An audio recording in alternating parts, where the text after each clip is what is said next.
Thank you, Kate, and welcome to Inside Politics. I'm John King. Thank you for sharing another very busy news day with us. The president is described as in a rage. This after federal agents seized records from longtime Trump attorney and fixer Michael Cohen, including materials related to the porn star Stormy Daniels. Plus, warships are on the move, and the Pentagon preparing military options for a response now to that chemical attack the president blames on the Syrian regime and its Russian patrons. And the Facebook CEO, Mark Zuckerberg, faces Senate questions today about Russian election meddling and misuse of personal data. His prepared opening statement, which includes an apology, let's just say it's not getting a lot of likes from lawmakers. The apology tour or contrition sonata simply will no longer work. There has to be a commitment to change the business model. These repeated apologies again and again and again over many years simply fail to excuse the fact that they monetize information, they sell it, and there need to be rules that protect privacy. We begin the hour with the president described by friends and advisors as furious and enraged, but also by one as, quote, clearly a little shaken. The anger is hardly confined to the phone calls the president makes and takes while watching cable news. Attorney-client privilege is dead, the president tweeted this morning, a total witch hunt. The rage, of course, follows Monday's dramatic search and seizure at an office and hotel room used by the president's longtime personal lawyer and fixer, Michael Cohen. The payment to the porn actress Stormy Daniels is one of the issues under investigation. The records seized include bank documents and Cohen's communications with clients, including the president. It's important, very important, to remember the process here, the number of steps taken, and the high bar of probable cause needed to serve a search warrant on an attorney. The special counsel took evidence to the deputy attorney general. He decided that evidence was credible, and he decided it was best to pass it along to federal prosecutors in New York. They then took the evidence to a judge who approved the warrant. That's the process. The president, though, does not see this as law and order. So I just heard that they broke into the office of one of my personal attorneys, good man, and it's a disgraceful situation. It's a total witch hunt. I've been saying it for a long time, and I have this witch hunt constantly going on for over 12 months now, and it's a disgrace. It's frankly a real disgrace. It's an attack on our country in a true sense. It's an attack on what we all stand for. So when I saw this and when I heard it like you did. I said, that is really now in a whole new level of unfairness. You hear the president's frustration. They're with me to share their reporting and their insights this day.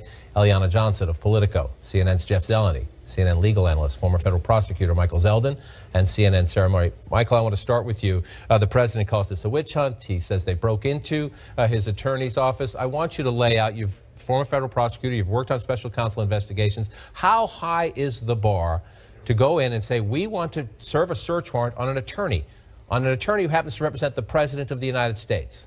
Pretty much as high a bar as can be set in the criminal justice system. First, of course, the Justice Department recognizes the importance of the attorney-client relationship, and so they have a series of regulations that govern when that can occur and how that can occur. And it is the last step that is in the investigative process that allows it. So you have to minimize, meaning look for other things first to get you the same evidence. Then it has to be signed off on by the Attorney General, the United States Attorney for the district in which the search is going to take place, the Assistant Attorney General for the Criminal Division, and probably involvement of senior people at the FBI. So that whole group has to look at this thing and say, is this the right thing to do? That is, do we have probable cause to believe that a lawyer may have committed a crime and that the evidence of that crime is in his office? After that, they have to take it to a judge and say, Judge, this is our belief. What do you think? And the judge has to sign off on it, and then they proceed. And so you have the special counsel goes to the deputy attorney general, who goes to the acting U.S. attorney in New York, who goes to a federal judge, and the president calls it an attack on our country. And he called it a break-in, none of which are true. Obviously, this is something that is very methodical. It is something that likely would not have been done if it hadn't been warranted. But the president, as we know, is fuming about this, and he's canceled his trip to South America later in the week. He was supposed to leave on Friday. He is dealing with this. We'll see how he deals with this, but there's no question that this, of all the moments we've had, of all the inflection points that we've all sat here and covered, this, I believe, we could see it on the president's face yesterday. He's the angriest, and most people believe he will do something about it. What is that something? Potentially firing Rod Rosenstein, potentially firing Jeff Sessions, which he's been reluctant to do, less so Robert Mueller, because he does not have that direct authority. Well, the Attorney General, Jeff Sessions, came up again yesterday as the president. He's at a meeting with military leaders. He's in the middle of what could be one of the most consequential decisions of his presidency, how to respond to the use of chemical weapons. We know a year ago he launched Tomahawk cruise missiles. We know military options are coming. The president decides during this meeting with military leaders to talk about this, and among his targets, as you noted, the Attorney General. The Attorney General made a terrible mistake when he did this and when he recused himself, or he should have certainly let us know if he was going to recuse himself, and we would have put a different Attorney General in. So he made what I consider to be a very terrible mistake for the country. But you'll figure that out. It's hard to describe when you talk to people about this. The president, again, on phone calls, he's venting, he's raging, he's threatening to fire everybody. That doesn't mean anything, what he says in those phone calls, we often know. But to the idea that he goes back to his default, this is Jeff Sessions' fault. We've seen this from day one of the administration. The president has to know there is nobody closer to the president than Michael Cohen. There is nobody who knows as much about the president than Michael Cohen. To the point Michael Zeldin just made, for them to get a search warrant on a personal attorney to the president of the United States to seize his phone, seize computers, seize bank records, the president has to be a little rattled by this. Well, what I think is so interesting is that Bob Mueller referred this to the Southern District of New York because it was outside of his purview investigating Russian meddling in the 2016 election and the Trump campaign's involvement in that. So this could open up an entire new avenue in where the president and his associates, his personal lawyer, is being investigated. So the president is now being hit from another side, and I think he has got to feel incredibly under siege. And to that point, we have some new reporting now on just what the FBI was looking for in Monday's raid at Michael Cohen's office. Our crime and justice reporter, Shimon Prokopez, joins us now with new details. Shimon? Yeah, John. So as we've been reporting, there were the FBI executed these warrants. They were searching for information relating to Stormy Daniels. But we've now also learned, our team here has now also learned that the FBI was seeking documents related to Michael Cohen's ownership of taxi medallions. And these are these highly coveted, used to be pretty lucrative medallions for yellow taxis in New York City. He apparently owns several of these. The FBI, we're told, was seeking information regarding his ownership of this, perhaps the financing, financial documents, and business records in connection with this. We don't exactly know why they would be looking for this information, but for whatever reason, the FBI and Southern District there in New York, the U.S. Attorney, has decided that that is also now part of their investigation, John. Shimon, appreciate the new reporting. As this fans out, we learned this in these investigations. Again, the Trump allies are going to say, what is taxi medallions? What is the financial, what do Michael Cohen's personal businesses have to do with President Trump? But the special counsel came into this information, brought it to the Deputy Attorney General, who said, apparently, this isn't your purview. I'm going to turn it over to the feds in New York. Well, right. And look, if you are Bob Mueller and you are investigating Russian collusion and potential coordination between Trump campaign and Russian officials, and you run across another potential crime, Bob Mueller, it's not in his mandate, but it's also not in his persona to just turn away and pretend like that didn't exist. And so, if you look at the regulations that regulate the special counsel, he did everything that you are supposed to do, assuming all the reporting is correct on how this went, which is to then take this to Rod Rosenstein and say, how would you like me to proceed?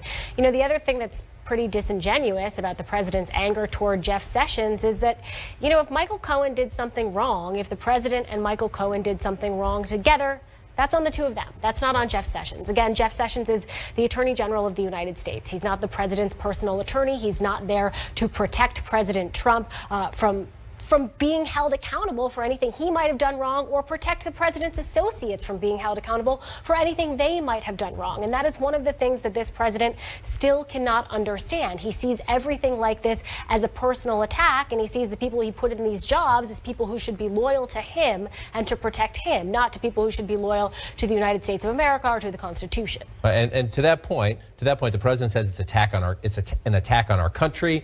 It's out of bounds. He says, there's a process for this. Michael Cohen's attorneys can now go to court. They can challenge this warrant. They can go before a judge and say this is out of bounds. They have no right to this privileged information. They can air their case. Paul Manafort has done that, saying that the special counsel is outside of his bounds here. Well, the response was, and you look at this, it's hard to see on television, you're going to see 27 pages here with a lot of black in the back. When you get to the back of these documents, this is evidence presented by the United States government to a judge, but blacked out for us. There's 20-plus pages of this. Paul Manafort challenged the indictment, saying, what does this have to do with Russia? And the special counsel filed this motion with all these redacted pages, saying, actually, I'm also looking into things you did as Trump campaign chairman. So when you push back, you run a risk, don't you? Yeah, and in fact, in this case, one of the safeguards built into this system is that when evidence is seized from an attorney's office, it's seized by a special team, the privilege team of the FBI. They look at those documents and make determinations as to what is privileged or not privileged. They can go to court for a court to look at it as well. And then, as you say, John, the defense attorney has the right to look at it. And once all that is settled, then the evidence, which is called, sort of clean or unprotected evidence, goes to a team of untainted prosecutors who then can proceed with the case. And the other thing I wanted to make sure that we follow is that Shamon's report that this involves medallions and perhaps other financial crimes makes this much more sensible. On a one-off $130,000 payment to Stormy Daniels as a hush money, it doesn't seem like you need this big a stage of activity. So this implies to me this involves Michael Cohen, his business operations, his work perhaps not as personal counsel to Donald Trump, but for a corporation, Trump organization. And so we may just be seeing the small bit of what this is really about. I just want to circle back before you leave us to the point that there will be people out there, understandably so, saying, wait a minute, the president does have a right, whether you agree or disagree with the president of the United States, he has a right to legal counsel. He should be able to have sensitive, privileged conversations with his attorney. You are confident there's a process in place, that there's nobody abusing sensitive, privileged documents, that there's a process in place, that if there are papers from the president that might have something that investigators would love to see, but they have no legal right to, that will be protected. That's exactly right. The way the privilege works is, first, there has to be a communication between the client, let's pretend it's Donald Trump here, and his lawyer, Mike Cohen. That communication has to be for the purpose of obtaining a legal opinion. It's not for, should we buy this piece of property or not buy this piece of property? And then courts will look at those communications and say, are they privileged? And if they are attorney-client privileged, then the prosecutors cannot breach that privilege. There's a sacrosanct rule about that, and that's what the court will figure out. Appreciate your insights. Everybody else is going to stay put. When we come back, the president's personal fixer now in legal jeopardy. Why the president abruptly canceled plans for a trip to Peru this weekend, saying he needs to skip the Summit of Americas to stay home and deal with Syria. That news caught a lot of White House aides off guard. So did this. The White House Homeland Security Advisor, Tom Bossert, announced his resignation today, and sources telling CNN it was not voluntary. Bossert, now the second senior administration official to quit after being told the new National Security Advisor, John Bolton, wants to bring in his own team. This turmoil comes at a very delicate time. The president awaiting military options after promising the Assad regime in Syria will pay a big price for again using chemical weapons on its own people. Republican Senator Lindsey Graham offered this advice last hour. Trump says he's going to pay a big price. If at the end of the day he doesn't pay a big price, then President Trump becomes like Obama, weak in the eyes of our enemies and unreliable in the eyes of our allies. So this is the most consequential decision he will make.